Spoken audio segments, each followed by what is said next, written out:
Baik,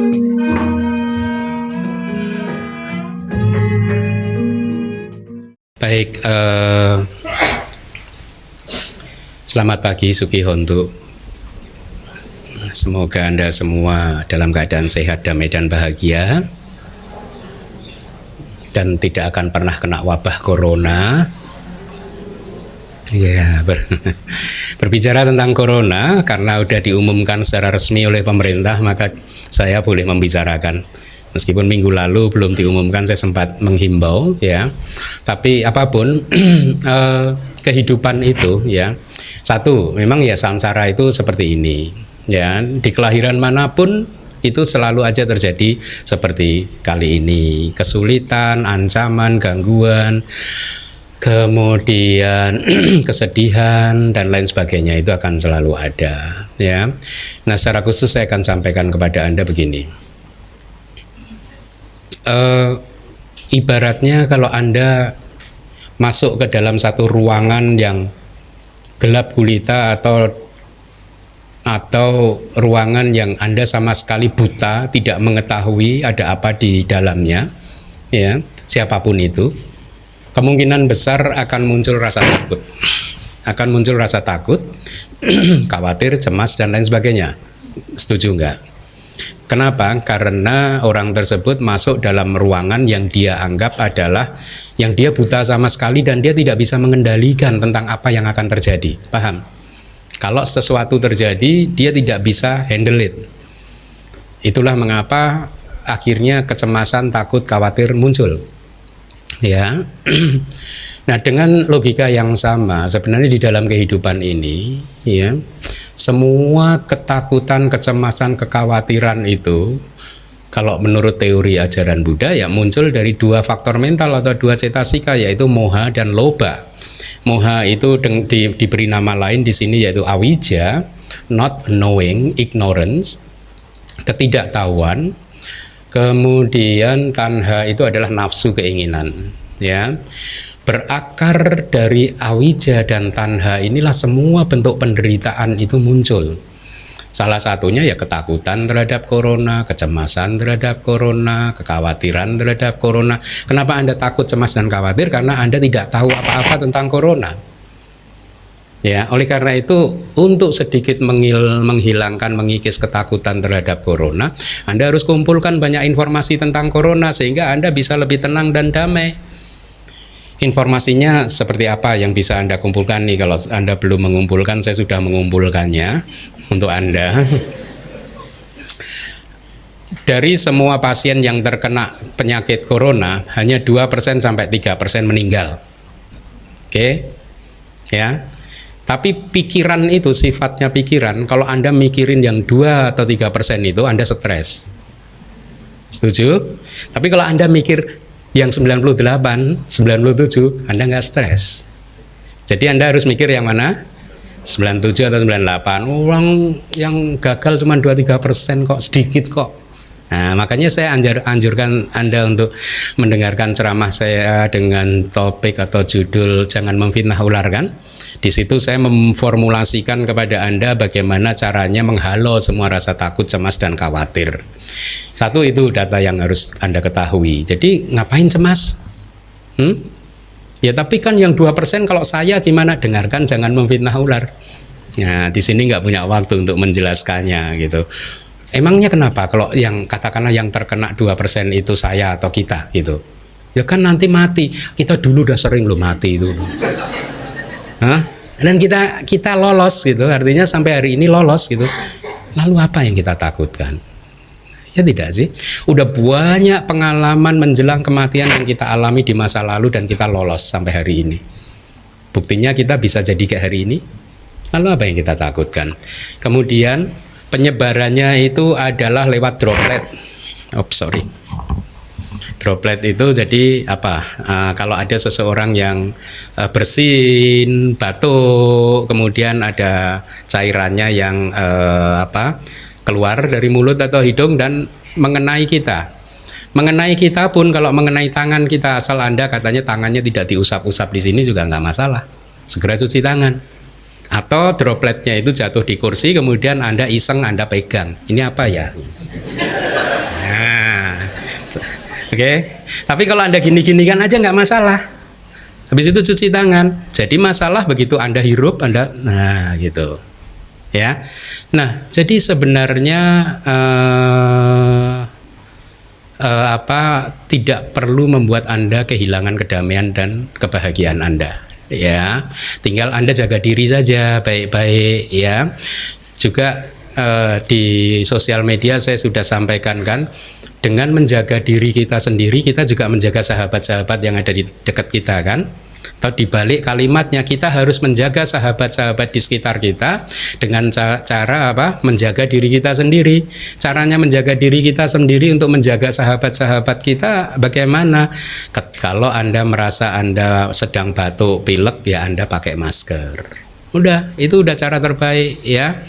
Selebihnya biarkan karma bekerja, Anda jangan campur tangan.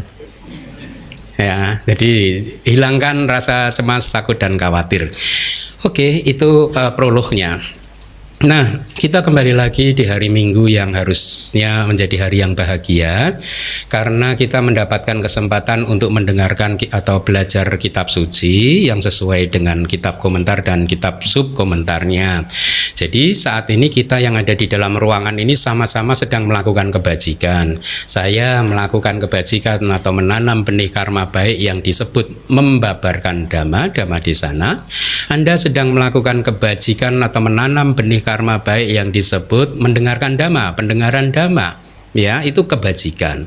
Nah, tapi ingat bahwa 600 orang melakukan kebajikan bersama-sama dengan di event yang sama, itu bukan berarti lalu 600 orang itu mempunyai jenis kebajikan yang sama.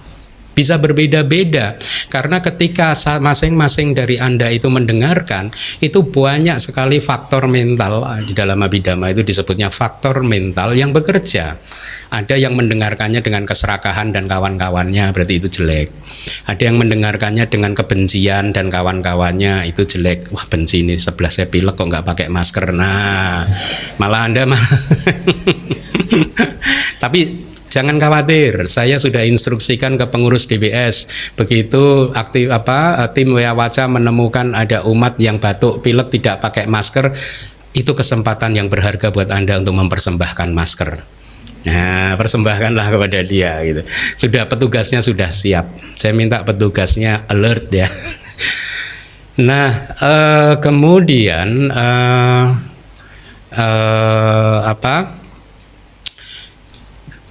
walaupun tidak ada loba dosa muha, tetapi kebajikan bisa berbeda-beda juga. Ya, misalkan komponen faktor mentalnya kalau Anda memperhatikan, jadi saya sering kalau di kelas Abhidhamma itu memberikan ilustrasi kondisi mental atau batin masing-masing orang itu supaya Anda mudah untuk membayangkannya. Saya beri ilustrasi seperti grafik equalizer. Saya nggak tahu zaman sekarang masih ada nggak sih grafik kayak zaman saya muda dulu. Kalau masih suka mendengarkan musik kan pakai equalizer itu. Equalizernya kan ada beberapa tombol, itu ada yang dari 10 tombol sampai mungkin puluhan, 50 tombol ada kan ya. Nah, kalau Anda ingat-ingat, Anda pernah ingat equalizer yang seperti itu angka range angkanya dari minus 100 katakanlah ya, minus 100, 0 sampai plus 100 kan, betul ya. Nah, anggap saja satu tombol equalizer itu satu cetasika yang baik ya. Ketika Anda sama-sama mendengarkan dhamma, maka ada satu tombol equalizer yang disebut sati katakanlah, perhatian penuh gitu ya. Nah, masing-masing dari Anda perhatian penuhnya beda-beda. Ada yang perhatian penuhnya hanya di angka 1 plus 1, oke? Ada yang plus 2, ada plus 3, ada sampai variasinya sampai plus 100. Sehingga makin besar angkanya ini, kebajikannya harusnya makin bagus. Paham? Ya, oleh karena itu menjadi tugas Anda untuk memaksimalkan grafik equalizer yang indah-indah ini. Itu perhatian penuh harus Anda maksimalkan sampai angka 100. Artinya Anda benar-benar mendengarkan, memperhatikan apa yang saya jelaskan. Kemudian ada tombol grafik equalizer yang indah lain, yaitu yang disebut sadda. Keyakinan Anda harus dimaksimalkan sampai ke angka 100. Karena masing-masing dari 600 orang ini bisa angkanya juga berbeda-beda kan? Betul tidak? Semakin besar angka grafik equalizer yang indah ini akan menjadi kebajikannya semakin bagus gitu. Ada yang kebijaksanaannya itu rendah, ada yang kebijaksanaannya ketika mendengarkan dimaksimalkan juga. Variasinya banyak dari angka 0 sampai 100 begitu. Nah, semakin tinggi tentu semakin bagus juga. Ada perasaan lagi, ada yang mendengarkannya dengan sukacita, ada yang dengan ketenangan. Anda pilih yang mana mendengarkannya? Sukacita. Banyak guru yang mengatakan kita harus mendengarkan dengan tenang. No, dengan sukacita. Dengan somana sakwedana itu much more powerful daripada UPK. Ya, itulah mengapa saya jadi teringat kemarin di media sosial, sebetulnya ada satu umat dari luar Jakarta gitu. Saya tidak tahu dia tinggal di mana, tiba-tiba dia message saya dan memberikan screenshot yang Anda sudah baca mungkin di medsos Facebook saya itu ya. Kira-kira ada seseorang yang bertanya, berkata, membuat statement, dhamma itu nggak perlu dipelajari karena masing-masing dhamma itu masing-masing sudah ada di hati kita. Selama kita melakukan sesuatu sesuai dengan hati nurani, maka itu tidak melanggar dhamma. Itu katanya. Ya, yang saya kemudian quote, ini ciri umat zaman old. Ya, karena umat-umat zaman old itu yang setahu saya ya rata-rata begitu, nggak perlu belajar Tripitaka, nggak perlu belajar kitab komentar karena dhamma ada di mana-mana. Apa yang Anda lihat adalah dhamma, apa yang Anda dengar adalah dhamma, apapun yang Anda alami di situ ada dhamma, dan seterusnya gitu. Itu yang dulu sebelum saya keluar negeri belajar, itu yang sering saya dengar dari senior-senior saya. Nah, kebetulan pernyataan itu diluruskan oleh sesatu orang yang kemudian mengirim screenshotnya kepada saya. Kira-kira begini, tidak perlu belajar, tanda tanyanya 2 tuh. Saya ingat itu, dia tanda tanyanya 2, tidak perlu belajar. Ya, umat awam seperti kita ini, dia bilang, yang persepsinya masih terbolak-balik, ya, tidak belajar, gitu, terbolak-balik. Apa yang harusnya kita lakukan sering tidak kita lakukan, malah apa yang harusnya nggak boleh kita lakukan itu yang sering kita lakukan. What a wonderful statement. Anda paham nggak? Dan saya langsung menduga bahwa dia sering mendengarkan DBS. Dan memang belakangan setelah saya jawab, oh sadu, dia mengungkapkan, Bante, saya umat DBS, umat YouTube DBS. Makanya saya menulis nih, fenomena umat YouTube DBS gitu. Iya, jadi masih banyak yang memahami secara keliru bahwa tidak perlu belajar. Belajar itu penting. Belajar itu penting. Beberapa waktu yang lalu ada yang bertanya kepada saya tentang perumpamaan pariyati, pati dan pati weda. Kemudian saya sampaikan, ya, pariyati, pati dan pati weda, Anda tahu kan? Pariyati itu, definisi pariyati itu tini pitakani, itu definisi bakunya. Artinya pariyati itu tini pitakani, tiga pitaka. Artinya belajar tiga pitaka ini. Jadi udah nggak ada pertanyaan di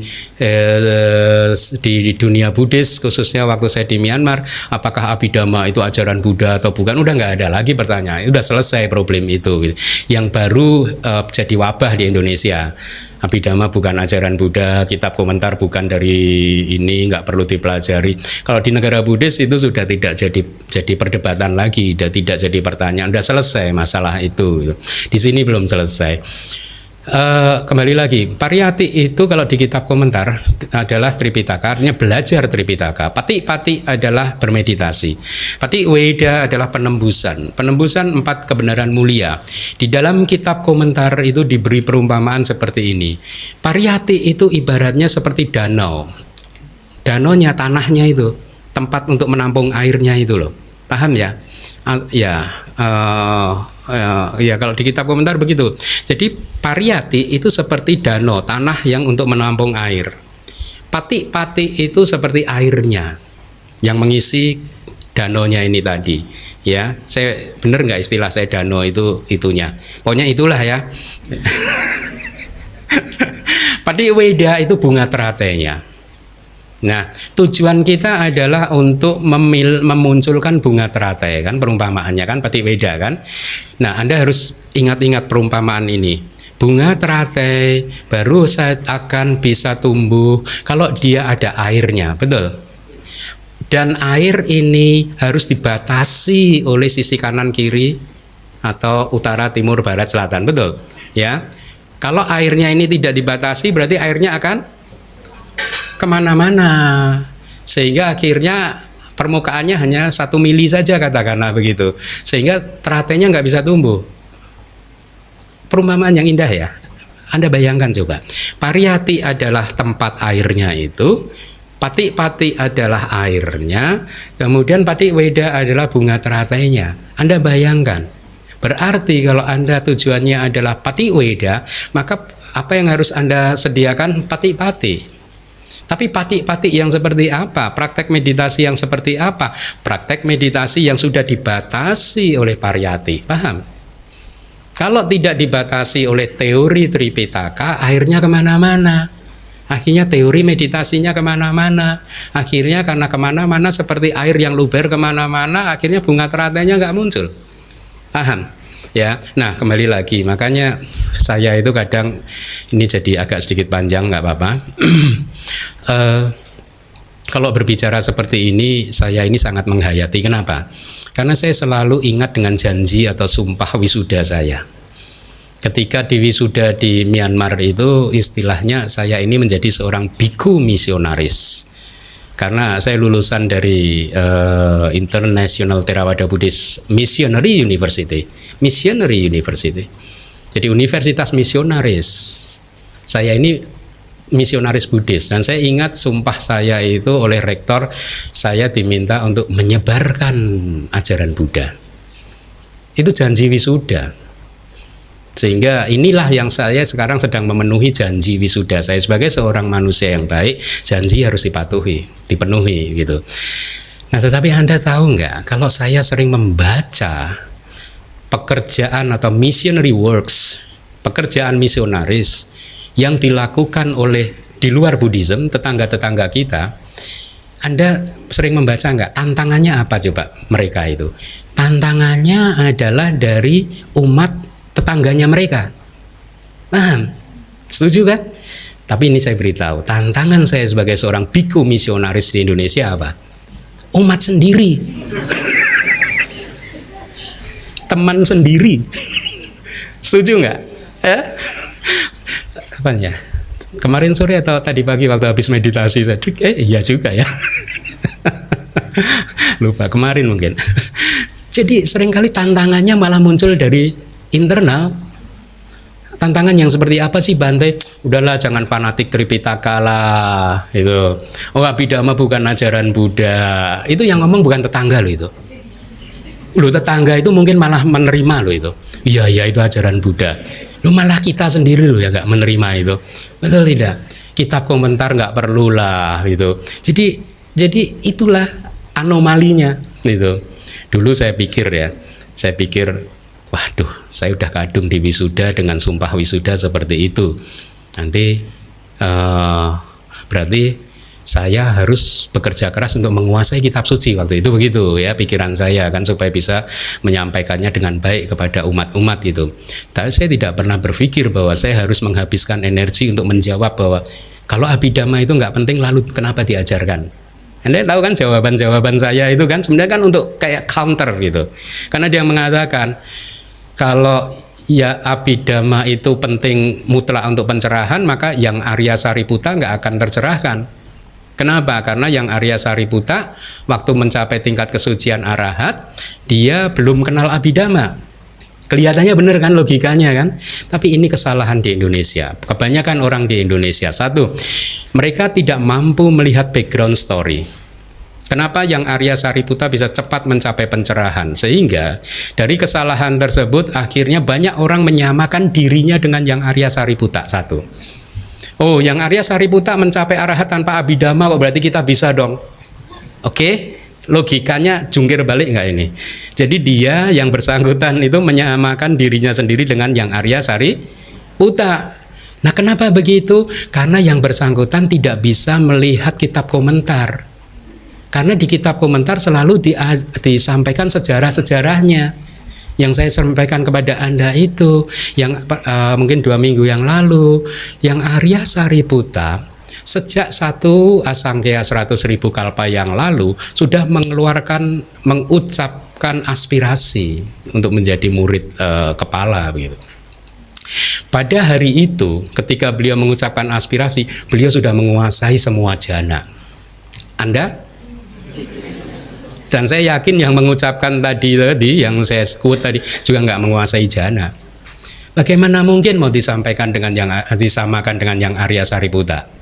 Ya, satu itu. Kedua, dia tidak dia lupa atau kurang menguasai bahwa sebenarnya kalau di kitab komentar dikatakan ya, tidak memakai prosentase, tapi kalimatnya kira-kira begini: sebagian besar Abhidhamma Pitaka yang ada di dalam Abhidhamma Pitaka itu adalah hasil formulasi pembentukan tabel perumusan yang dilakukan oleh Yang Arya Sariputa. Jadi akhirnya kalau untuk mengcounter tadi, kalau Abhidhamma penting maka Yang Arya Sariputa tidak akan jadi arahat, pertanyaan counternya adalah ditanyakan kembali saja kepada yang bersangkutan gitu. Ditanyakan, kalau Abhidhamma itu tidak penting, lalu mengapa Yang Arya Sariputa itu mengajarkannya? Paham tidak? Ya, logikanya paham nggak? Kalau nggak penting, kenapa Yang Arya Sariputa repot-repot memformulasikan Abhidhamma?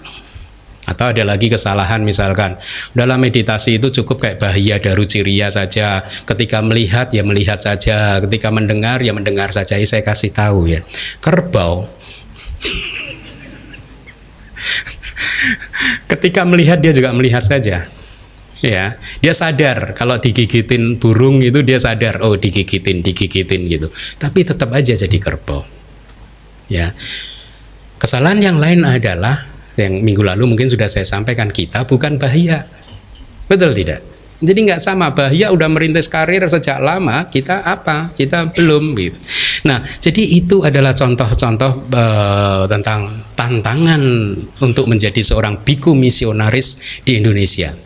Yaitu tantangannya malah dari kawan sendiri, istilahnya dari umat sendiri gitu. Paham? Ya. Nah, tetapi ya meskipun saya ini bukan seseorang yang fanatik, ya.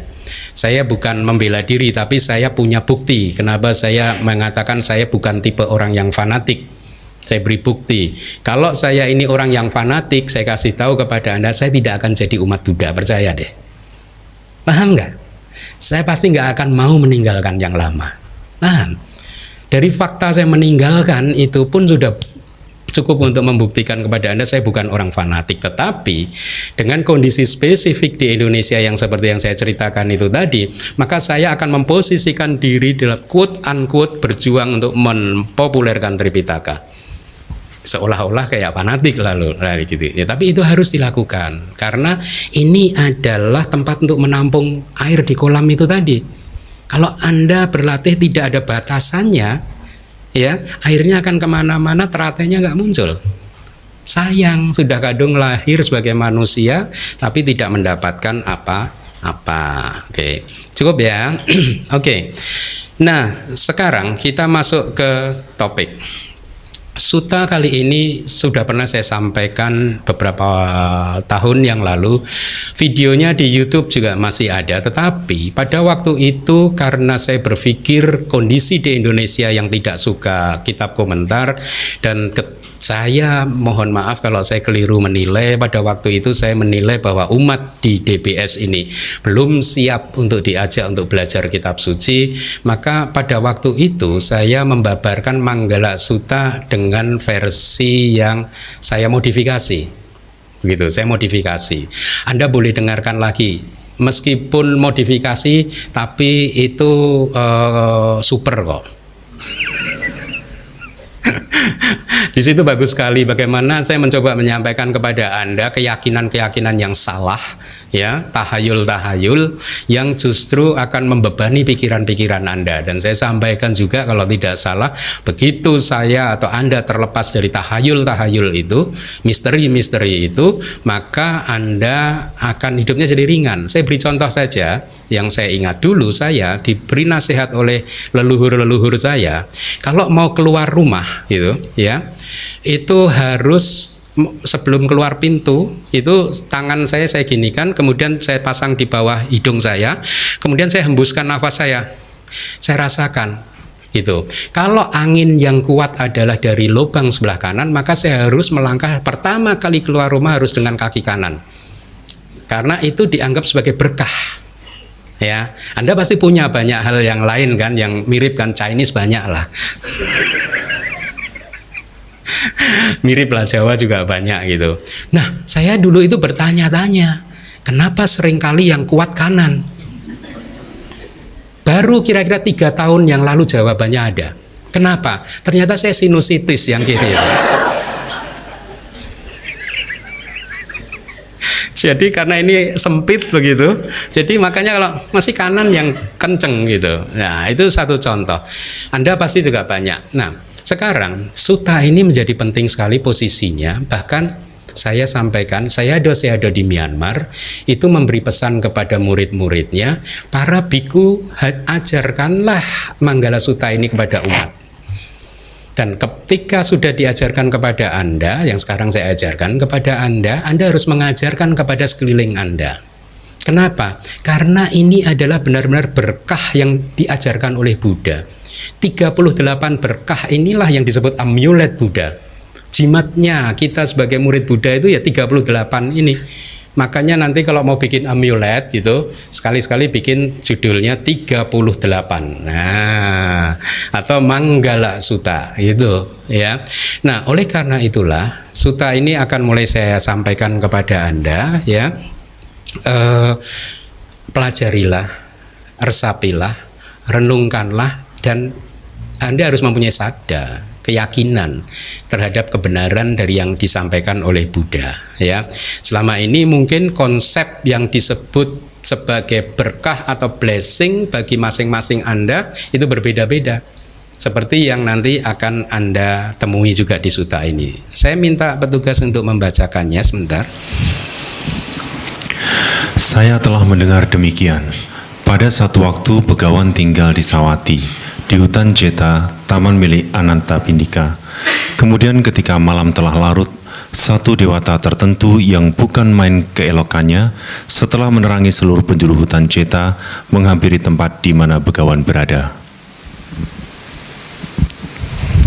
Setelah mendekat dan menyembah dengan penuh rasa hormat kepada Begawan, dia berdiri di sisi yang semestinya. Dengan berdiri di sisi yang semestinya, dewa tersebut menyapa Begawan dengan menggunakan syair. Banyak dewa dan manusia telah memikirkan tentang berkah-berkah, mengharapkan keamanan, sebutkanlah berkah yang utama. Jadi ini pertanyaan dari satu dewa ya, bertanya kepada Buddha.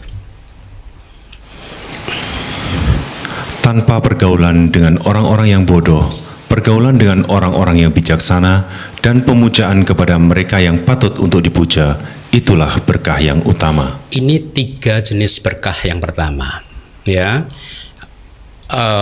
Kalau terjemahan yang benarnya memang begini, karena ini kata benar akse wana cak balanang panditanan cak sewana puja cak puja neanang etam manggala mutamang, tanpa pergaulan atau tiada pergaulan, atau kalau mau dibentuk menjadi kata kerja ya tidak bergaul dengan orang-orang yang bodoh, bergaul dengan orang yang bijaksana, dan memuja mereka yang patut untuk dipuja. Jadi ini 3 yang pertama yang Anda harus hafalkan, itulah berkah yang utama. Saya rasa kita baca sampai di sini karena demi menghemat waktu saya akan langsung sampaikan kitab komentarnya gitu. Saya telah mendengar demikian, seperti biasa yang didengar adalah khotbah tentang berkah-berkah ya. Bagaimanakah asal mulanya? Nah, ini menariknya kalau belajar kitab komentar itu. Asal mula dari khotbah ini apa? Bagaimana sih? Gitu. diceritakan bahwa di Jambu Dipa, pulau Jambu Air, ya, pulau di India, itu merujuk kepada India, di sebuah pintu kota, di bangsal kota praja, kayak kota Madya begitu, di ruang pertemuan dan lain-lain, dimanapun, setelah berkumpul dan memberikan emas dan uang, publik atau orang-orang meminta cerita-cerita non-Buddhis seperti penculikan Sita itu, Rama dan Sita itu loh, dan lain-lain untuk diceritakan gitu ya. Nah, setiap cerita itu selesai dibabarkan, karena memang cerita Ramayana Mahabharata itu kan panjang sekali kan. Saya juga ingat ketika masih kecil sering diajak orang tua saya ke tempat menonton wayang, itu memang berseri kan gitu. Jadi ternyata di kitab komentar juga begitu. Setiap cerita itu selesai dalam waktu 4 bulan untuk diceritakan ulang begitu, selama 4 bulan setiap malam gitu. Nah, sehubungan dengan hal tersebut, pada suatu hari tibalah pada cerita tentang berkah itu muncul, sehingga akhirnya seseorang mulai bertanya-tanya, berkah itu apa sih, yang disebut berkah itu seperti apa sih begitu, kira-kira begitu.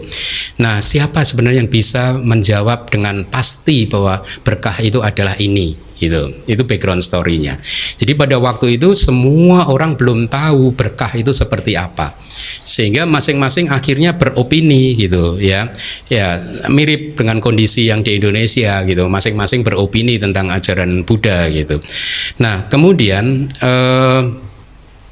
seorang laki-laki, jadi ilustrasinya itu masih terjadi pada waktu itu ya, yang bernama, sebenarnya namanya adalah Ditak Manggalika. Apa? Yang warna kuning itu, ikuti saya, Ditak Manggalika. Kalau diterjemahkan agak panjang, jadi seseorang atau orang yang hidup dengan berkah dari apa yang dilihat. Artinya dia hanya percaya bahwa berkah itu adalah muncul dari apa yang dilihat, berkah maupun non berkah akhirnya begitu ya. Berkata begini, saya tahu berkah itu apa gitu. Apa yang dilihat itulah berkah di dunia ini. Apa yang dilihat sebagai bentuk, artinya objek mata itu secara teknis disebut sebagai objek bentuk. Jadi ini objek mata. Apa yang dilihat adalah objek mata, bentuk, rupa ya, yang dianggap sebagai sesuatu yang menguntungkan begitu. Nah, itu Ditak Manggalika. Jadi misalnya di kitab komentar diberikan informasi begini, setelah bangun pagi ketika seseorang melihat seekor burung, saya sulit menerjemahkannya ini dan saya menemukan di KBBI namanya burung enggang, ENGGANG, itu burung besar gitu ya, yang paruhnya juga besar gitu ya. Dia bahkan makan serangga, kadal, cecak, ular, tikus, kelelawar gitu ya. Maka ketika melihat seekor burung enggang, itulah berkah.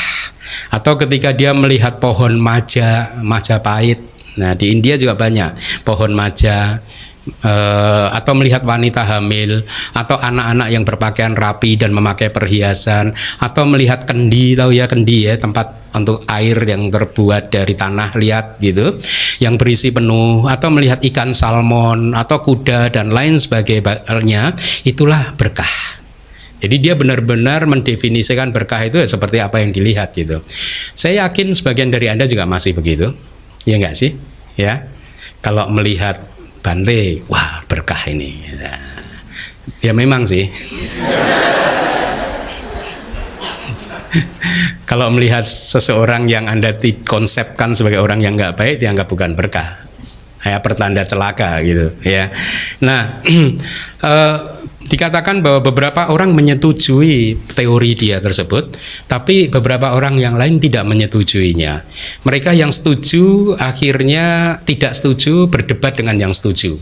Ya seperti di Indonesia, kalau masing-masing berpegang pada opininya pasti berdebat. Kalau semua berpegang pada ajaran ya tidak akan ada perdebatan. Ya, nah kemudian orang yang kedua bernama Sutta Manggalika, ikuti. Itu yang berwarna kuning, kalau diterjemahkan ke bahasa Indonesia, yang orang yang hidup dengan berkah dari apa yang didengar. Dia berkata, saya tahu apa itu berkah yang dinamakan mata, wahai Tuan, melihat sesuatu yang suci dan juga tidak suci, yang baik. Oh, telinga maksudnya, maaf ya. Yang dimaksud telinga ini berarti mungkin kopas dari yang sebelumnya, maaf ya. Karena ini yang didengar, jadi telinga mendengar sesuatu yang suci dan tidak suci, yang baik dan tidak baik, yang diidam-idamkan dan juga tidak diidam-idamkan. Sama, tadi juga melihat sesuatu yang baik, suci dan tidak suci dan seterusnya gitu. Nah, seandainya apa yang dilihat, ini membahas dari untuk yang berkah dari apa yang dilihat itu adalah berkah, yang dilihat olehnya adalah berkah, maka semuanya juga adalah berkah. Oleh karena itu apa yang dilihat, kata dia, bukanlah berkah, begitu, melainkan apa yang didengar adalah berkah. Berarti ini nggak salah ya. Ini benar yang di slide itu. Saya tahu apa itu berkah. Yang dinamakan mata, wahai Tuhan, melihat sesuatu yang suci dan juga tidak suci, yang baik dan juga tidak baik, yang diidamkan juga tidak diidamkan. Jadi dia berusaha untuk menyanggah. Begitu, paham ya? Berusaha untuk menyanggah gitu. Kalau semua yang dilihat itu berkah, maka semuanya adalah berkah. Padahal ada yang nggak baik ini. Gitu kan. Oleh karena itu menurut dia apa yang dilihat itu bukanlah berkah, melainkan apa yang didengar adalah berkah. Ya, apa yang didengar adalah menurut dia suara yang dianggap sebagai berkah. Misalnya di sini setelah bangun pagi seseorang mendengar suara wadha atau wadak mana atau punna atau pusa sumana, nama-nama Pali itu ya, yang artinya mungkin itu semacam perkembangan, pertumbuhan gitu, kebajikan dan seterusnya gitu, kegemilangan gitu. Atau dia mendengar suara dari orang lain, hari ini bintang-bintangnya bagus, ini adalah saat yang baik, hari yang baik, keberuntungan yang baik, atau apapun yang serupa itu yang dianggap sebagai berkah. Jadi apapun yang dia dengar yang baik-baik itu tadi, itu disebut berkah dari apa yang didengar. Sama seperti yang tadi, beberapa orang setuju, beberapa orang yang lain tidak setuju gitu. Maka mulai lagi berdebat, ada lagi orang yang ketiga. Kemudian yang ketiga, orang ketiga bernama Muta Manggalika, yaitu orang yang hidupnya dengan berkah dari apa yang dikenali. Jadi kalau istilah, nah ini makanya pengetahuan yang lengkap itu penting. Muta itu diterjemahkan sebagai dikenali, tetapi itu penjelasannya adalah apapun yang dialami melalui 3 panca indera sisanya, bahkan 4 termasuk yang dipikirkan, hidung, lidah, tubuh, dan juga yang dipikirkan, begitu ya. Itu istilah muta. Nah, dia berkata yang dinamakan telinga pun juga begitu itu tadi, kadang mendengar yang baik, kadang mendengar yang tidak baik. Kalau semua itu dikatakan berkah, maka yang mendengar suara yang tidak baik juga itu adalah berkah. Nah, dia berkata enggak, berkah bukan seperti itu. Berkah itu adalah yang dikenali, seperti itu ya. Terjadi lagi perdebatan ya, ada yang setuju, ada yang tidak setuju begitu. Nah, kemudian orang-orang akhirnya setelah saling terjadi perdebatan, tidak ada kesimpulan berkah itu yang seperti apa. Diceritakan seluruh orang di Jambudvipa berkumpul dalam kelompok-kelompok untuk merenungkan berkah-berkah tersebut ya. Kemudian mereka saling bertanya, lalu sebenarnya berkah itu yang bagaimana gitu. Dan singkat cerita, para dewa ya, itu yang melindungi manusia itu mendengar diskusi mereka ya. Jadi para dewata pelindung manusia mendengar diskusi mereka, dan kemudian mereka juga merenungkan berkah itu apa. Tidak paham juga ya. Mereka tidak paham, kemudian dikatakan para dewata yang ada di bumi adalah teman-teman para dewata tersebut. Setelah mendengar dari sana, dari bumi, dari alam dewa, para dewata yang bumi itu pun merenungkan apa itu berkah dengan cara yang sama. Para dewata yang hidup di langit adalah teman dari dewata itu tadi, juga para dewata dari Catuk Maharajika Dewa, dan seterusnya hingga ke alam yang tertinggi di Sudawasa, yaitu Brahma Sudasi gitu. Ya, mereka saling berdiskusi, bahkan termasuk ke Akanida, jadi alam yang paling tinggi di untuk yang khusus untuk para anagami itu berkumpul dalam kelompok dengan cara untuk merenungkan berkah-berkah. Jadi perenungan tentang berkah muncul dimanapun di seluruh 10.000 sistem alam manusia, dan ketika telah muncul, kejadian ini berlangsung selama 12 tahun. Dan walaupun ketika itu sedang dipertimbangkan, ini adalah berkah, itu adalah berkah, tapi mereka sendiri tidak mencapai kata sepakat. Semua manusia, dewa dan Brahma, kecuali para murid suci diceritakan, terpecah menjadi 3 kelompok, yaitu tadi yang percaya dari berkah itu dari yang dilihat, yang didengar, atau yang dikenali melalui indera-indera yang lain gitu. Bahkan karena tidak ada satupun yang telah tiba pada kesimpulan akhir tentang apa itu berkah, maka dikatakan di kitab komentar pada saat itu terjadi kegemparan tentang berkah itu muncul di dunia. Apa itu kegemparan? Bahasa palinya kolahala. Ada 5 macam kegemparan sesungguhnya, yaitu kegemparan tentang eon, ya, atau kapak. Kapak itu saya terjemahkan menjadi eon. Kalau Anda tidak tahu kapak itu apa, Anda baca buku karma saya atau manual Abhidhamma yang kelima gitu. Di sini ketika para dewa lingkup indriawi, artinya dewa yang hidup masih mengandalkan panca inderanya, ada 6 tingkatan alam dewa itu ya. Yang ikat kepalanya kendor, yang rambutnya acak-acakan, yang wajahnya bercucuran air mata, yang mengusap air matanya dengan tangan mereka, yang mengenakan kain yang diwarnai dan mengenakan pakaian yang jelek, berkelana di wilayah atau di bumi manusia dan menginformasikan demikian. Setelah 100.000 tahun, kebangkitan eon akan terjadi. Itu artinya akan mulai terjadi kehancuran sebenarnya. Ya, akan terjadi kiamat. Ya, tapi kan kiamatnya kita beda dengan kiamat yang lain kan ya. Nah, ketika itu dunia ini akan binasa, samudra raya akan kering dan bumi yang besar ini dan Sineru, gunung Sineru, raja para gunung akan hangus dan binasa. Kehancuran dunia akan terjadi hingga ke dunia para Brahma.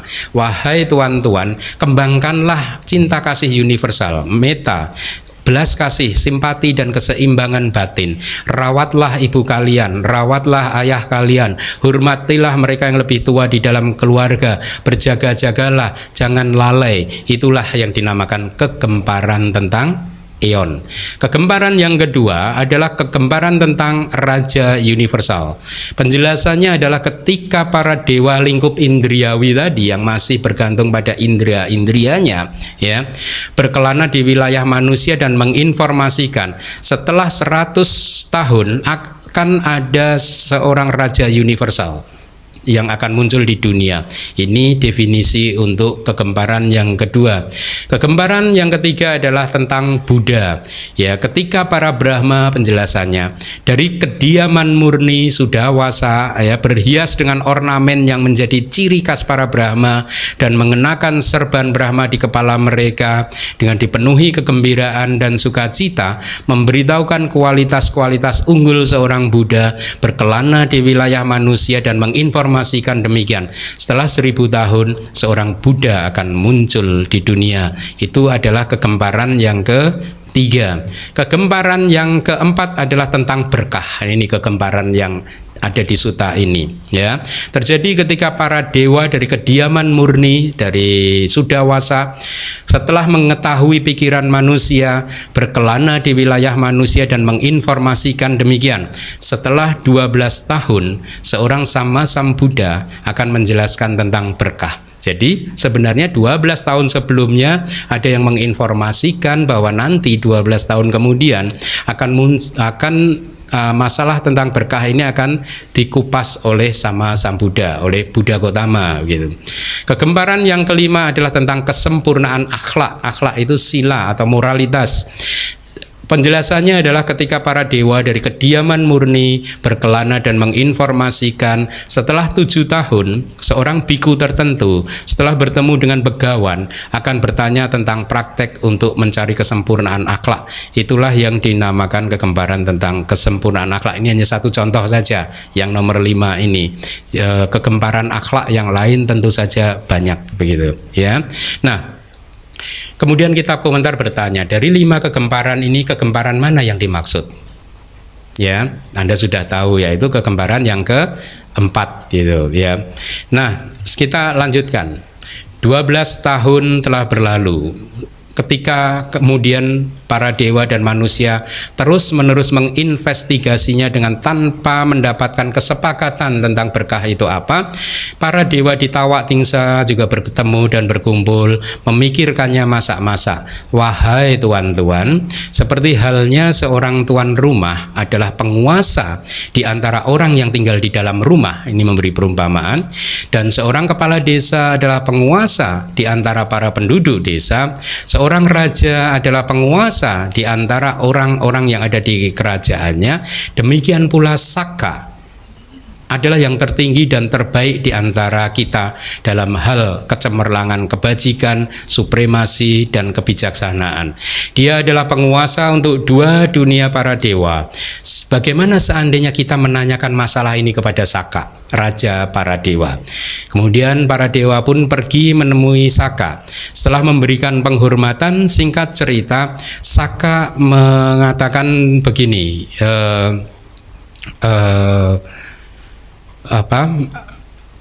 Raja para dewa itu bertanya begini, di manakah diskusi tentang berkah ini pertama kali muncul? Dia tanya, gitu ya. Mereka menjawab, kami wahai raja dewa Saka, ya, mendengarnya dari para dewa 4 maharaja, yaitu Catum Maharajika Dewa. Lalu para dewa 4 maharaja mendengarkannya dari para dewa yang hidup di langit. Para dewata yang hidup di langit mendengarnya dari para dewa yang hidup di bumi. Para dewa yang hidup di bumi mendengarnya dari para dewa pelindung manusia. Para dewa pelindung manusia mengatakan bahwa hal tersebut bersumber pada dunia manusia itu sendiri. Jadi sumbernya adalah di alam manusia ini, perdebatan ini terjadi. Kemudian terjadilah percakapan seperti ini. Raja para dewa bertanya, lalu di manakah sama Sang Buddha sekarang tinggal? Dia menanyakan, di mana Buddha Gotama tinggal? Ya, mereka menjawab, di dunia manusia, wahai raja. Lalu raja dewa berkata lagi, bertanya, apakah ada siapapun dari kalian pernah menanyakannya kepada begawan? Ya, tidak ada satupun wahai raja gitu. Lalu Dewa Saka berkata, lalu apakah kalian wahai tuan-tuan akan membuang api dan ingin mendapatkan cahaya kunang-kunang? Paham? Ya. Dengan menganggap bahwa hal itu harus ditanyakan kepada saya, ya, dan kalian melewati begawan itu yang bisa menguraikan berkah tanpa terkecuali. Pergilah wahai tuan-tuan, tanyakanlah kepada begawan tersebut. Bisa dipastikan kami akan mendapatkan jawaban yang gemilang dari pertanyaan tersebut. Kalau ada sumber api yang lebih besar, kenapa cari kunang-kunang? Sumber cahaya yang kecil, yang kebijaksanaannya lebih besar ada, yaitu Buddha Gotama. Kenapa harus tanya ke Dewa Saka? Kira-kira seperti itu, ya. Nah, Saka kemudian memerintahkan salah satu dewa muda. Jadi yang bertanya tadi, Bahu Dewa Manusa Manggalani Acintayung itu yang kemudian yang bertanya berkah itu seperti apa, itu dewa muda. Satu dewa muda gitu, ya. Nah, dia berkata, kamu tanyakanlah kepada begawan. Kemudian dewa muda tersebut setelah menghias dirinya dengan perhiasan yang sesuai dengan situasinya, bercahaya seperti sinar kilat, dengan diikuti oleh sekelompok dewa, pergi ke Mahawihara Cetawana. Setelah memberikan penghormatan kepada begawan dan berdiri di sisi yang semestinya, dia mengajukan pertanyaan tentang berkah. Dia mengucapkannya dalam bentuk syair, yang tadi itu dalam bentuk syair. Ketika menjawab pertanyaan tersebut, kemudian begawan menyampaikan khotbah ini gitu. Selanjutnya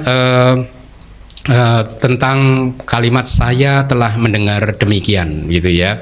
Di sini di dalam kalimat yang diawali dengan saya telah mendengar demikian, arti ringkasnya telah disampaikan di dalam penjelasan untuk khotbah untuk kasih barat wajah yang sudah kita sampaikan minggu lalu baru selesai kan. Akan tetapi mereka yang mengharapkan penjelasan yang detail bisa melihat kitab yang bernama Papan Cak Sudeni, itu bukan untuk Anda, di penjelasan untuk Majjhima Nikaya. Dan ketika di dalam khotbah untuk kasih barat wajah dikatakan demikian, tinggal di antara orang Magadha dan seterusnya, di sini diganti tinggal di Sawati dan seterusnya gitu. Jadi intinya kalau Anda ingin tahu penjelasan tentang saya telah mendengar demikian, Anda lihat penjelasan di Sutta yang baru saja minggu lalu selesai kita bahas. Di Sawati artinya di kota yang bernama demikian, artinya bernama Sawati. Diceritakan bahwa kota tersebut adalah tempat tinggal seorang resi yang bernama Sawata. Jadi Anda perhatikan mirip kan huruf-hurufnya. Sawati itu berasal dari Sawata. Ini salah satu interpretasi. Karena di sana dulu ada seorang resi yang bernama Sawata, maka lama-kelamaan kota itu disebut sebagai Sawati. Orang India sebenarnya itu menghormati perempuan. Sawati itu kalau di bahasa Pali, kata itu ada gendernya. Ya, jadi kalau yang paham Pali tahu Sawati ini gendernya feminin. Sawata gendernya laki-laki. Nah, karena dia menghormati ini katanya ininya disebut Sawati. Sama orang Indonesia juga begitu kok. Yang ada ibu kota kan, yang mana ada bapak kota. Makanya bapak-bapak jangan ini ibu itu di mata anak lebih penting. Ya, nah mari kita lihat lagi. Seperti halnya Kosambi adalah tempat tinggal Kusamba. Ya, begitu dinamakan kota berarti gendernya dirubah feminin gitu ya. Dan seterusnya, ini hanya masalah teknis bahasa Pali yang saya ingin sampaikan bahwa orang India sebenarnya sangat mengagungkan perempuan, mendapat posisi yang spesial. Nah, interpretasi yang kedua, nama kota Sawati berasal dari gabungan Sabang Ati itu ya. Sabang itu semua, Ati itu ada, semuanya ada semua gitu. Karena dulu ada setiap kali ada pejalan kaki pelancong yang berjalan melewati kota tersebut yang belum ada namanya, kemudian pejalan pelancong ini habis jalan dari luar kota yang jauh sekali, dia bertanya di kota ini ada apa, terus dijawab Sabang Ati, semuanya ada, apapun ada, mau cari ini ada, cari itu ada, ini kayak super mall gitu. Ya, nah lama-lama Sabang Mati. Saya sampaikan, di dalam bahasa India huruf B dan huruf V itu interchangeable, saling menggantikan. Bisa saling menggantikan B dan V. Makanya Anda bisa mendengar kata wihara. Oke? Kadang Anda mendengar kata biara. Betul? Ya, dia bisa saling menggantikan. Nah, kalau V-nya itu Anda rubah menjadi B, A-nya pendek kan, B-nya jadi double, jadi Sabamati gitu. Ya. Nah, itu sejarah dari kota Sawati. Kemudian Jeta, kan Jetawana kan. Sekarang Anda diberitahu bahwa Jeta adalah nama seorang pangeran. Jadi hutan Jetawana, hutan Jeta itu adalah hutan milik pangeran Jeta tersebut. Oleh karena hutan itu telah ditanam dan dirawat oleh dia, maka dinamakan hutan Jeta. Di hutan Jeta tersebut Begawan tinggal gitu. Dinamakan sekarang Anathapindika karena sekarang ini Anathapindika itu bukan nama aslinya. Kalau tidak salah nama aslinya Sudata. Su itu baik, data itu giver. Jadi dia seorang pemberi yang baik. Sudata. Dhamma data, ada kan kita pakai kan, dhamma data, pemberi dhamma, ya. Ini sudata, pemberi yang baik. Jadi memang by nature nama asli dia, orang tuanya memang mengharapkan dia jadi seorang dermawan. Sudata, dermawan yang baik gitu. Nah, tapi belakangan hari setelah dia menjadi saudagar yang kaya raya gitu ya, dia dijuluki nama keduanya yaitu Anathapindika. Arti dari Anathapindika itu ada di layar. Karena pindika, Anda tahu pindak patah. Nah, pindak itu makanan derma itu. Makanan derma karena makanan derma untuk orang yang melarat ada pada dia. Dengan kata lain, dia itu analah orang yang senang berderma makanan kepada orang yang melarat. Maka dia dipanggil dengan julukan nama baru yaitu Anathapindika gitu. Selanjutnya, milik Anantapindika adalah milik dia tertentu, dewa tertentu. Kan tadi ada kan di sutanya satu dewa tertentu gitu, menerangi seluruh penjuru hutan Jeta, menghampiri tempat di mana Begawan berada. Dikatakan tertentu, tidak dijelaskan dengan pasti siapa nama dewa tersebut. Oleh karena nama dan klan dia tidak dikenali, oleh karena itu tidak dikenali, maka di sini disebutkan sebagai tertentu, begitu ya.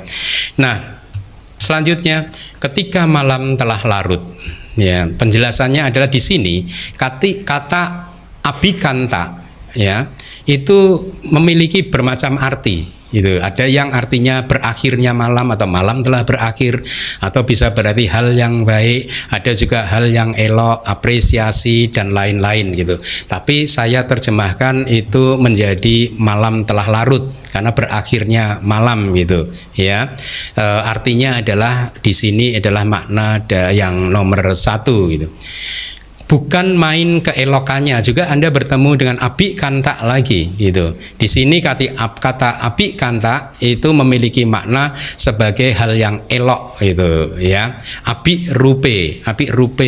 Sebenarnya di sini saya inikan sebagai elok. Abhirupe atau abhirupa itu akar katanya abhirupa itu adalah ganteng dan cantik. Bante Keminda sekarang sedang berceramah di depan 600 abhirupa.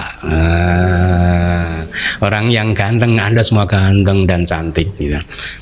Itu artinya. Tapi di sini saya terjemahkan jadi seorang yang elok gitu, mirip lah ya gitu. Kemudian oh ya, ini ada nih. Seluruh penjuru Kewala Kapang. Di sini kata Kewala memiliki banyak makna. Saya rasa mungkin kita bisa skip ya. Karena saya sudah pilihkan Kewala Kapang itu berarti seluruh penjuru begitu. Dewa tersebut menghampiri tempat di mana Begawan berada. Arti yang hendaknya dipahami di sini adalah demikian, karena dimanapun Begawan di sanalah dia menghampiri gitu ya. Nah, kenapa para dewa dan manusia menghampiri Begawan? Itu di kitab komentar ada pertanyaan seperti itu. Karena mereka bermaksud untuk mendapatkan pencapaian berbagai kualitas yang terbaik.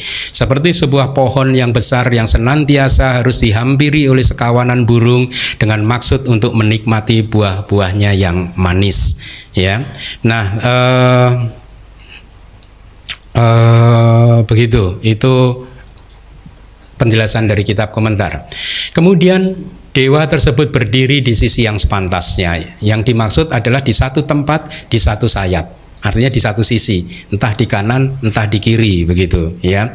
Dan dewa itu berdiri. Kalau Anda ketemu Buddha, pasti Anda harus namaskara kemudian duduk. Kalau dewa enggak. Kalau dia berdiri. Ya, artinya di sini penolakan terhadap berbaring dan lain-lain. Artinya adalah dia berdiri tegak ketika menghadap Begawan. Kenapa begitu? Apakah itu tidak sopan? Mari kita lihat penjelasannya. Gitu. Dia berdiri yang tempat yang sepantasnya, artinya dia tidak berdiri di belakang, tidak di depan, tidak juga dari kejauhan, ya, terlalu jauh, tidak juga terlalu dekat, tidak di samping, tidak juga di tempat yang melawan angin, tidak di tempat yang rendah dan juga yang terlalu tinggi. Setelah menghindari kesalahan ini, dia berdiri di sisi yang semestinya. Lalu kenapa dia berdiri, tidak duduk? Karena keinginan dewa untuk bisa kembali dengan segera setelah selesai. Kalau Anda kan begitu selesai kan masih kongko-kongko gitu ya. Kalau dewa enggak begitu, selesai urusannya ingin cepat-cepat kembali. Nah, pertanyaannya kenapa dia begitu? Karena ya, ketika para dewata itu datang ke dunia para manusia ya, dengan alasan-alasan tertentu mereka harus datang. Mereka ini seperti seorang yang bersih. Ini maaf di kitab komentar, seseorang yang hidupnya bersih tiba-tiba harus datang ke kakus. Tahu nggak kakus? Hah? Kakus tahu ya? Ya, tempat yang kotor begitu itu. Selanjutnya, bagi mereka para dewa, secara alamiah dunia manusia itu menjijikkan. Ya, karena baunya yang menyengat bahkan sejak dari 100 yojana. Yojana itu sekitar kontroversi lah, mungkin 8 mil, 9, 10 mil begitu satu yojana ini. Menurut kitab komentar, hidung para dewa bisa mencium bau busuk kita itu 100 yojana. Berarti 100 kali 10 mil katakanlah. Ya, dia udah bisa mencium bau tubuh manusia. Sehingga mereka tidak bisa menikmatinya kalau berada di bumi ini gitu terlalu lama. Itulah mengapa dia tidak duduk. Karena berharap untuk kembali dengan segera setelah dia menyelesaikan tugasnya yang banyak untuk itu, yang untuk itu dia datang. Jadi dia itu tidak gampang untuk turun ke bumi itu, gitu. Dan biasanya seseorang yang duduk bertujuan untuk menghilangkan kepenatan mereka akibat perjalanan. Akan tetapi tidak ada kepenatan untuk para dewa tersebut. Dewa nggak penat melakukan perjalanan itu, maka tidak ada kepentingan atau keperluan juga untuk duduk begitu. Dan mereka menghormati para murid besar atau mahasawaka yang berdiri mengelilingi Buddha, ya. Oleh sebab itu juga mereka tidak duduk, gitu katanya di kitab komentar begitu. Lebih jauh lagi, dia tidak duduk semata-mata karena dia menghormati begawan. Nah, menurut kitab komentar begitu. Justru cara menghormatinya para dewa itu seperti itu. Oleh karena ketika para dewa berkeinginan untuk duduk, maka tempat duduk bisa tiba-tiba muncul katanya begitu. Dan karena dia tidak mengharapkannya, maka dia bahkan tidak berpikir untuk duduk, melainkan berdiri di sisi yang semestinya. Di sini dikatakan tadi bait yang 261, bahu dewa manusia manggalani acinta, yang banyak dewa dan manusia telah memikirkan tentang berkah itu, mengharapkan keamanan. Sebutkanlah wahai Buddha, berkah yang utama itu seperti apa? Kira-kira kan tadi seperti itu kan? Ya. Nah, di sini arti banyak itu dijelaskan sebagai angka yang tidak pasti. Banyak dewa dan manusia, angkanya nggak pasti. Yang dimaksud dengan itu adalah bisa beratus-ratus, beribu-ribu, beratus-ratus ribu. Kemudian kitab komentar juga mendefinisikan apa itu dewa. Disebut dewa karena mereka ini bersinar. Ya. Artinya adalah mereka artinya juga arti lain, mereka adalah makhluk yang menghibur dirinya sendiri dengan menikmati kenikmatan 5 indriawi ini, objek-objek panca indera. Ya, atau mereka itu menjadi terang karena memang kecemerlangan dari kualitas batin mereka sendiri. Lebih jauh lagi, ada 3 jenis dewa, yaitu dewa-dewa, kita di sini ada harusnya, ikuti saya bahasa palinya, samuti dewa. Dewa-dewa karena konvensi, artinya ini adalah dewa berdasarkan kesepakatan, merujuk kepada raja. Ya, jadi raja, istrinya atau ratu, ya, itu disebut sebagai dewa. Tapi dia adalah dewa karena konvensi. Konvensi itu kayak kesepakatan bersama. Ya, kita sudah sepakat bersama bahwa saya dipanggil Bante Keminda. Ya, sehingga kalau Anda memanggil saya Bante Keminda, Anda tidak disalahkan oleh orang yang lain, karena itulah kesepakatannya. Itu arti dari samuti dewa. Yang kedua, upapati dewa, yaitu dewa-dewa berdasarkan kelahiran. Jadi yang dimaksud di sini adalah dewa-dewa yang hidup di bumi 4 maharaja, 1 maharajika dewa, hingga dewa-dewa yang di atasnya. Ya. Kemudian yang ketiga, wisudi dewa, yaitu dewa berdasarkan kesucian. Ini merujuk kepada arahat. Gitu. Nah, di antara para dewa tersebut, yang dimaksudkan di sutta ini adalah dewa yang kedua, yaitu yang berdasarkan kelahiran, gitu. Kemudian tadi kan banyak dewa dan manusia memikirkan tentang berkah. Manusia itu definisinya keturunan dari Manu. Nah, ini menurut tradisi kitab komentar begitu. Jadi ada leluhur yang bernama Manu itu. Ya, akan tetapi orang di zaman dahulu mengajarkan begini sebenarnya, disebut sebagai manusia karena kesempurnaan batin mereka. Manusa usanataya manusa. Jadi karena kesempurnaan batin, itulah mengapa Buddha hanya bisa muncul sebagai manusia. Karena hanya batin manusia yang mempunyai peluang untuk menjadi sempurna. Batin di luar non atau non manusia tidak bisa mempunyai peluang untuk menjadi sempurna, gitu. Nah, mencari keamanan artinya keselamatan dan seterusnya. Yang utama itu artinya yang terunggul, yang terbaik, yang membawa kesejahteraan dan kebahagiaan untuk seluruh dunia. Jadi ingat, berkah ini disebut berkah yang utama karena inilah berkah yang terunggul, terbaik, membawa kesejahteraan dan kebahagiaan untuk seluruh dunia. Oleh karena itu kalau Anda ingin mendapatkan kualitas-kualitas ini, benar-benar Anda harus praktekkan 38 yang akan diajarkan di Sutta ini gitu. Nah, mari kita lanjutkan sedikit lagi. Setelah mendengarkan wacana Dewa Muda yang demikian itu, Begawan mengucapkan syair tanpa pergaulan dengan orang-orang yang bodoh. Ini berkah yang pertama. Jadi kalau Anda ingin mendapatkan berkah, jangan bergaul dengan orang yang bodoh. Oke, ya. Ini amulet nomor 1. Ya, nanti amulet nomor 2, 3 dan seterusnya ada lagi.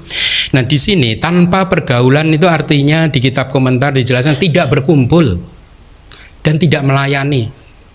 Ya, makanya ada kan statement orang modern apa itu yang katakan kalau Anda berdebat, jangan berdebat dengan orang yang bodoh. Bagaimana dulu? Ada kan bagus ya. Jangan berdebat dengan orang yang bodoh. Oh, begini, jangan berdebat dengan orang yang bodoh, karena Anda pasti kalah. Kenapa? Orang yang bodoh, ketika Anda berdebat dengan orang yang bodoh, Anda akan ditarik mereka ke wilayah yang mereka sudah hafal. Paham nggak? You got what I mean? Ya, ya. Kira-kira begitu. Jadi jangan sekali-sekali berdebat dengan orang yang bodoh, karena dia pasti akan menarik Anda ke wilayah yang dia sangat akrab sekali. Paham? Anda pasti kalah. Dia udah biasa bodoh, Anda belum biasa, maka Anda pasti kalah, katanya gitu. Ada. Nah, ini tapi nasihat Buddha loh, jangan bergaul dengan orang yang bodoh. Tidak meladeni, ya. Ya, kalau Anda ingat, maka saya nggak pernah meladeni kan perdebatan di medsos karena saya pasti kalah. Orang-orang yang bodoh itu artinya mereka itu hidup ya hanya untuk bernafas saja gitu. Ya, karena nafas saja dia hidup, enggak karena kebijaksanaan gitu, maka dia disebut sebagai orang yang bodoh. Sebaliknya orang yang bijaksana adalah orang yang berpengetahuan. Demikianlah orang yang bijaksana. Maksudnya adalah bahwa karena pergerakan pengetahuan mereka, mereka tiba pada keadaan yang baik di kehidupan saat ini dan kehidupan di masa depan. Ya, Anda bisa mendapat kehidupan yang baik itu karena kebijaksanaan dan pengetahuan Anda. Miriplah logikanya. Kenapa kita harus sekolah? Karena supaya kita berpengetahuan, terampil dalam wilayah bidang yang kita pelajari ketika kita kuliah, sehingga kita setelah lulus bisa bekerja, cari uang, tiba dalam keadaan yang baik. Mirip, ya. Anda juga harus jadi orang yang bijaksana, yang berpengetahuan gitu. Nah, mereka lah itu orang yang bijaksana tadi, yang berpengetahuan. Jadi siapa bilang pariyati nggak penting? Ya, tanpa pariyati Anda nggak tahu informasi-informasi seperti ini gitu. Tanpa pariyati Anda jadi orang bodoh. Mau? Nanti saya nggak mau ngajar di sini. Habis ketemunya. Nah, ini karena bijaksana kan, makanya saya bergaul dengan Anda gitu.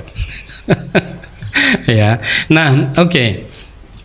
Itu yang pertama, pergaulan itu tadi artinya bergaul dengan orang bijaksana. Di sini dia berkumpul, meladeni dan melayani, bersahabat dengannya, keakraban ada dengannya, memuja artinya menunjukkan penghormatan, penghargaan, sikap takzim, penuh hormat artinya, dan pemujaan yang lain. Mereka yang patut untuk dipuja adalah mereka yang layak untuk dipuja. Itulah berkah yang utama. Dengan menggabungkan semuanya itu tadi, definisi-definisi itu tadi, maka menjadi begini: tanpa pergaulan dengan orang yang bodoh, pergaulan dengan orang yang bijaksana, memuja mereka yang patut untuk dipuja. Beliau berkata bahwa itu adalah berkah yang utama. Yang dimaksud adalah pertanyaan yang ditanyakan olehmu dewa, ya, seperti ini, sebutkanlah berkah yang utama di sini. Pertama-tama terimalah ini sebagai berkah yang utama. Paket yang pertama, 3 tadi, ya. Inilah komentar tentang istilah untuk syair yang pertama itu tadi. Selanjutnya komentar tentang makna hendaknya dipahami demikian. Setelah mendengar permintaan dari Dewa Muda itu Begawan mengucapkan syair yang ini, ya. Jadi ketika Begawan mendengar permintaan dari para dewa, kemudian kitab komentar memberikan penjelasan terlebih dahulu seperti ini. Ada 4 macam ceramah atau percakapan, yaitu ceramah atau percakapan yang diberikan oleh Buddha karena ada yang ditanyakan, gitu ya. Kemudian ada juga percakapan yang diberikan oleh Buddha tanpa ada yang ditanyakan, gitu. Kemudian yang ketiga, nanti ada yang tidak. Yang ketiga adalah percakapan yang memiliki hubungan. Kemudian yang keempat adalah percakapan yang tidak memiliki hubungan. Di antara ceramah yang 4 itu tadi, ini adalah ceramah yang diberikan karena ada yang ditanyakan. Alasannya adalah karena ceramah ini disampaikan ketika ada dewa yang bertanya itu tadi. Dan di dalam ceramah yang diberikan karena ada yang ditanyakan, maka seperti halnya seorang laki-laki yang pandai, yang terampil, yang menguasai masalah, ketika dia ditanya, dia bisa menjelaskannya dengan sangat detail. Dan Buddha tidak berhenti hanya pada 3 berkah ini saja. Maka kemudian karena keterampilan beliau, pemahaman beliau yang lengkap, beliau akhirnya memberikan semuanya 38 berkah, gitu. Selanjutnya, laki-laki yang terampil dalam jalan itu adalah sebutan untuk tathagata, untuk arahat, untuk sama Sambuddha. Mari kita lanjutkan. Akan tetapi, mengapa ketika berbicara tentang berkah tanpa pergaulan dengan orang yang bodoh dan pergaulan dengan orang yang bijaksana pertama kali disampaikan? Ya, sebagai jawabannya dikatakan bahwa oleh karena pergaulan dengan orang yang bodoh, maka para dewa dan manusia menggenggam pandangan tentang berkah di dalam apa yang dilihat, didengar dan diketahui. Ya, jadi kalau Anda bergaul dengan orang yang bodoh, Anda akan mempercayai teori-teori mereka. Anda akan mempercayai opini-opini mereka, cepat atau lambat. Itulah mengapa tanpa pergaulan dengan orang yang bodoh dan pergaulan dengan orang yang bijaksana disampaikan pertama-tama dengan mencela kontak dengan teman-teman yang tidak baik. Jadi dicela, itu adalah tercela, gitu. Karena dia bisa menghancurkan kesejahteraan Anda, baik di dunia ini maupun di kelahiran-kelahiran berikutnya loh. Ya, dan dengan memuji kontak dengan teman yang baik yang mengakibatkan tercapainya kesejahteraan di dua dunia tersebut. Hati-hati, bergaul dengan orang yang tidak bijaksana tidak hanya bisa berdampak di dalam kehidupan kali ini saja, tetapi juga di kehidupan berikutnya. Contohnya Ajata 1. Ajata 1 bergaul dengan Dewa Datta di kehidupan kali itu. Tapi setelahnya dia melakukan karma buruk, akibatnya dia sekarang lahir di neraka. Kehidupan berikutnya pun dia masih bisa menerima akibat dari bergaul dengan orang yang bodoh. Dan itu bisa berlangsung banyak kali kelahiran. Dia akan berputar-putar sampai kemudian dia nanti bisa keluar lagi ke bumi yang penuh dengan kebahagiaan. Nah, kemudian di sini yang dinamakan orang yang bodoh adalah siapapun makhluk yang dikuasai oleh jalan kama, seperti pembunuhan makhluk hidup dan lain-lain. Artinya orang-orang yang banyak melakukan karma buruk. Ini definisinya, ya. Banyak melakukan pelanggaran sila. Ini juga definisinya, ya. Kalau di kitab komentar diberikan banyak contoh nama, gitu, seperti 6 guru yang kontemporer dengan Buddha, Purana Kassapa dan lain sebagainya yang hidup pada zaman Buddha, itu masuk dalam klasifikasi ini juga. Seorang gadis muda yang bernama Cinca, Anda dengar, ingat yang memfitnah Buddha itu dikatakan juga di sini sebagai orang yang bodoh. Dewa Datta juga disebut sebagai orang yang bodoh, yang jangan bergaul karena membawa celaka. Ya toh? Ajata 1 kan celaka gara-gara bergaul dengan Dewa Datta, ya. Nah, ini menarik, saya akan selesaikan karena ada poin yang menarik. Orang bodoh itu seperti menggenggam arang yang membara dengan cara yang keliru. Jadi dengan menggenggam arang yang membara dengan cara yang keliru, mereka itu menghancurkan dirinya sendiri dan juga menghancurkan mereka yang mengikuti kata-kata dia.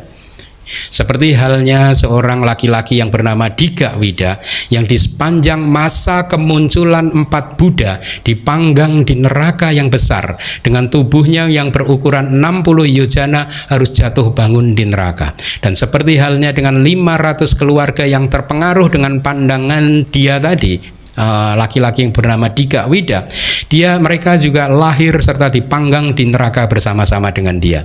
Hati-hati bergaul dengan orang bodoh, ya. Anda bisa di roasted bareng-bareng. Ya. Nah, dikatakan bahwa api yang berasal dari gubuk yang terbuat dari gedek, tahu ya gedek ya, atau dari jerami, itu bahkan bisa akhirnya membakar rumah beratap runcing, rumah mewah gitu, berasal dari api gedek seperti itu. Maka kesengsaraan bisa muncul dari orang-orang yang bodoh yang diberikan perumpamaan seperti itu. Lebih jauh lagi, orang yang bodoh adalah seperti ikan busuk. Seorang yang bergaul dengan dia adalah seperti daun yang digunakan untuk membungkus ikan yang busuk tersebut. Bagi mereka yang berbijaksana, hal itu menjijikkan dan pantas untuk dibuang gitu.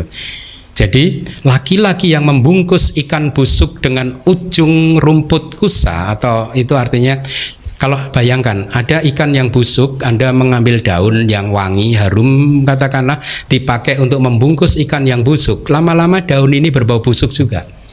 Kalau Anda bergaul dengan orang yang bodoh, lama-lama Anda berbau busuk juga. Karena Anda seolah-olah itu membungkus ikan yang bodoh, ikan yang busuk tadi. Ya. Nah, ini yang sering saya gunakan sebagai aspirasi. Sebenarnya ini aspirasi dari bodhisattva yang bernama ini Akiti ya. Ya. Jadi ketika dia ditawari cendramata oleh Raja Dewa, ya dia berkata demikian aspirasinya.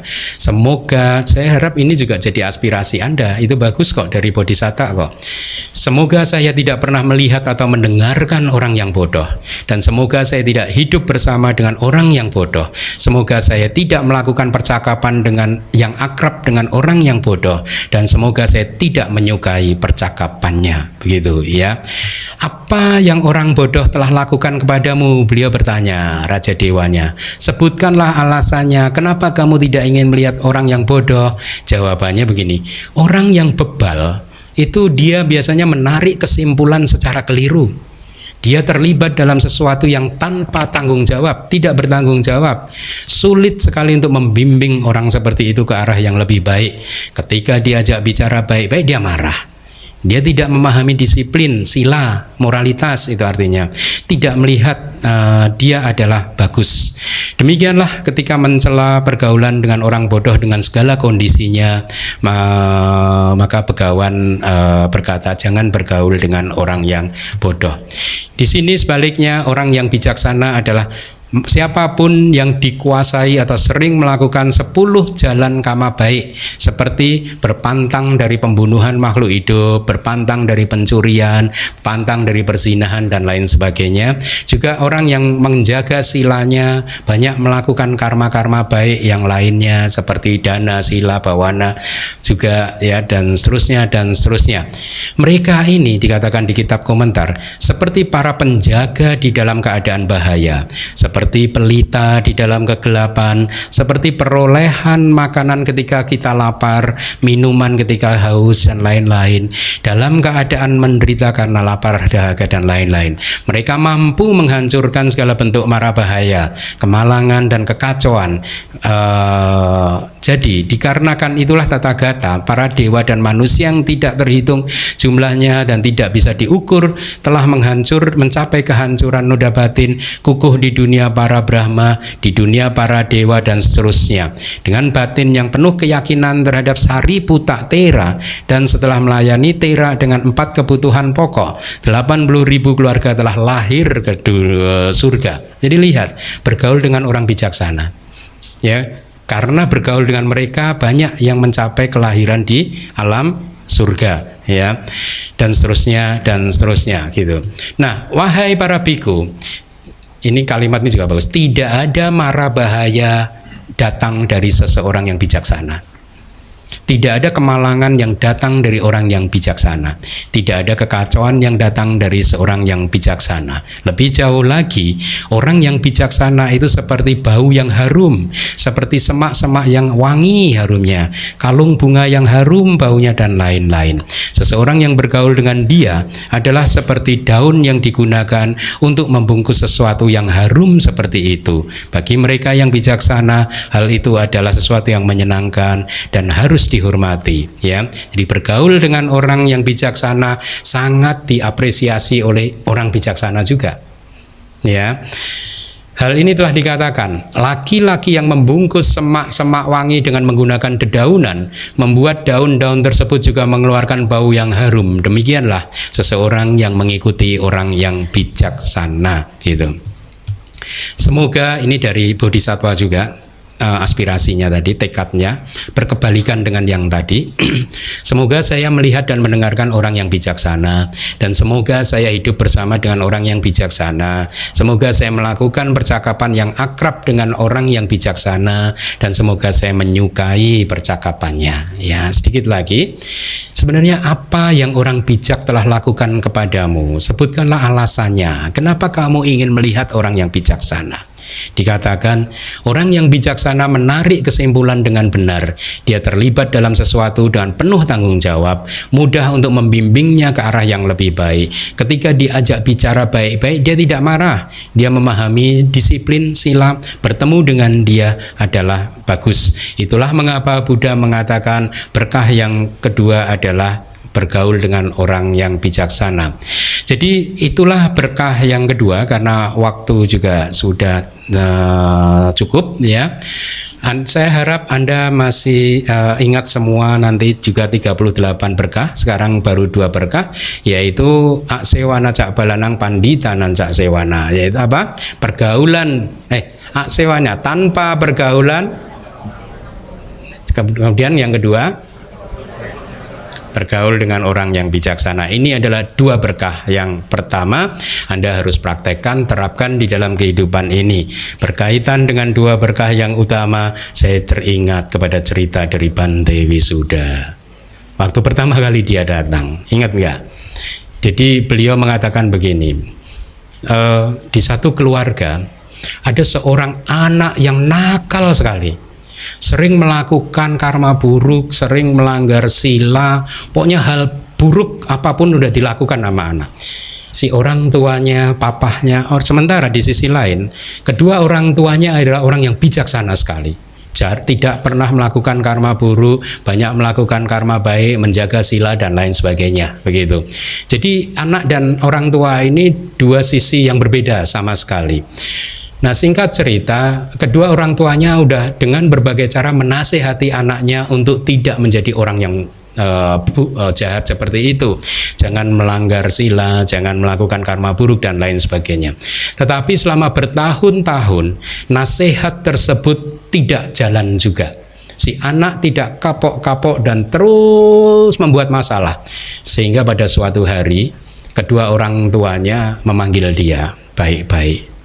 Anakku, sudah bertahun-tahun kami menasihati kamu untuk menjadi orang yang baik, tetapi sepertinya kamu tidak mendengarkan nasihat orang tua. Seperti yang kamu tahu, Papa dan Mama adalah umat Buddha yang sangat devoted, sangat bakti kepada ajaran Buddha juga. Dan Buddha mengajarkan berkah yang pertama adalah jangan bergaul dengan orang yang bodoh. Karena Papa menganggap kamu anak yang bodoh, maka mulai hari ini, supaya saya bisa mengikuti ajaran Buddha, jangan tinggal di rumah ini lagi, keluar dari rumah, demi praktek ajaran Buddha. Kemudian sang anak sambil menangis bercucuran air mata menjawab, Papa, Mama, maafkan saya, Pak. Seperti Papa yang ingin mengikuti ajaran Buddha, saya juga ingin sebenarnya mengikuti ajaran Buddha. Izinkanlah saya bergaul dengan orang bijaksana seperti Papa.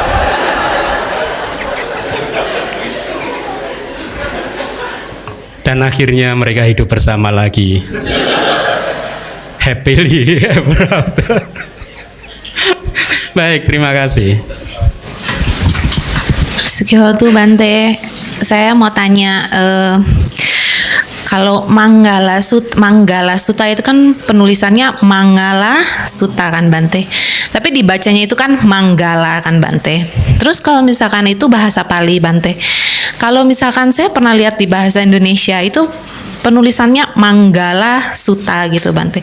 Itu di bahasa Sanskerta sepertinya bukan artinya tuh berkah gitu Bante. Saya mau tanya, itu sebenarnya sama atau kalau misalkan dia tulis dengan Manggala dengan harus ditulis Manggala gitu Bante? Iya. Iya, saya tidak tahu kalau Manggala yang tulisan bahasa Indonesia G-nya double ya. Iya. Iya, G-nya double ya. Bahasa Sanskertanya artinya berbeda. Saya pernah baca sih kayaknya beda gitu. Jadi kayak itu.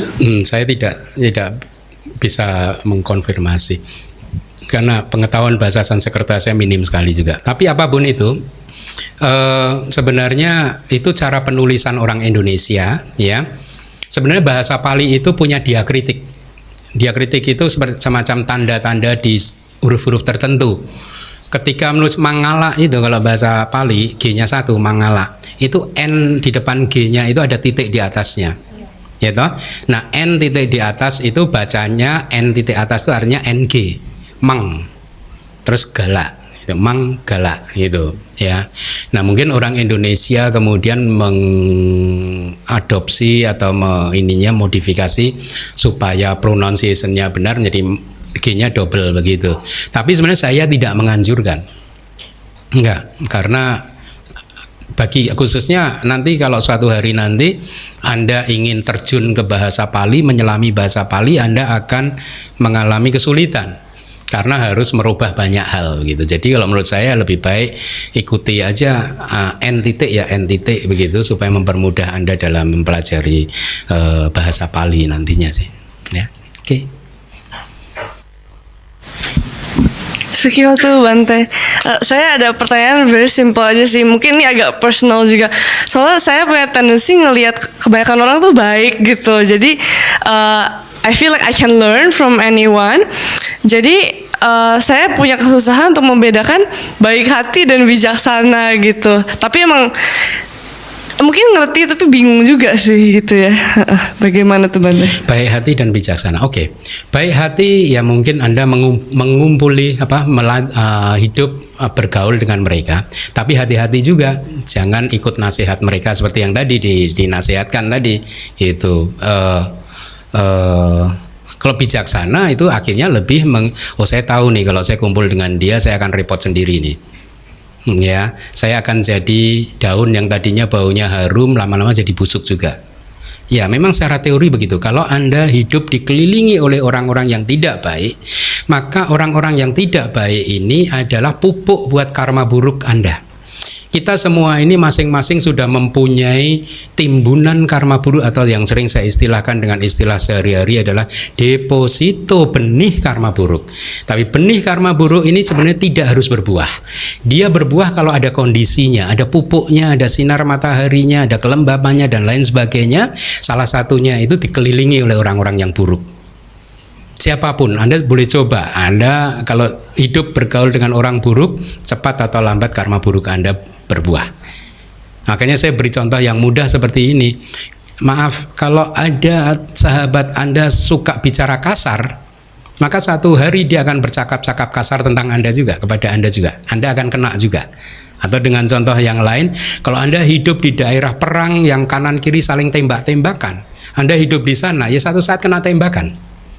Kira-kira begitu. Kalau Anda hidup dikelilingi orang yang jahat, orang yang tidak baik, orang yang tidak bijaksana, orang yang bodoh seperti Manggala Sutta ini, maka satu hari nanti Anda akan jadi seperti ikan busuk juga. Gitu. Jadi ya kalau kita ikut nasihat Buddha, ya kalau Anda sudah tahu ya Anda harus, saya ini yang saya terus terang, umat yang datang ke saya juga enggak semuanya bijaksana kok. Tapi saya hati-hati.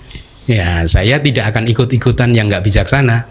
Itu, tapi ya untuk lebih mengikuti nasihat Buddha tadi, ya nggak melayani lah, nggak melatini lah orang-orang yang bodoh begitu ya. Meskipun bisa baik. Meskipun kalau kita membuat baik ya.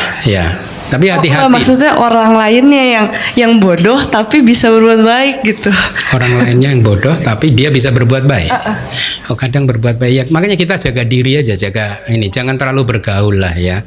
Kalau bergaul lama-lama maka benih karma buruk kita bisa berbuah. Ya, gitu. Anda bergaul dengan orang yang suka memfitnah orang lain katakanlah. Satu hari Anda akan kena fitnah. Kira-kira begitu. Artinya begitu kena fitnah, Anda sedang memetik buah karma buruk Anda. Gitu. Jadi ya ikuti nasihat Buddha saja. Ya, okay. Terima kasih Bante. Ya.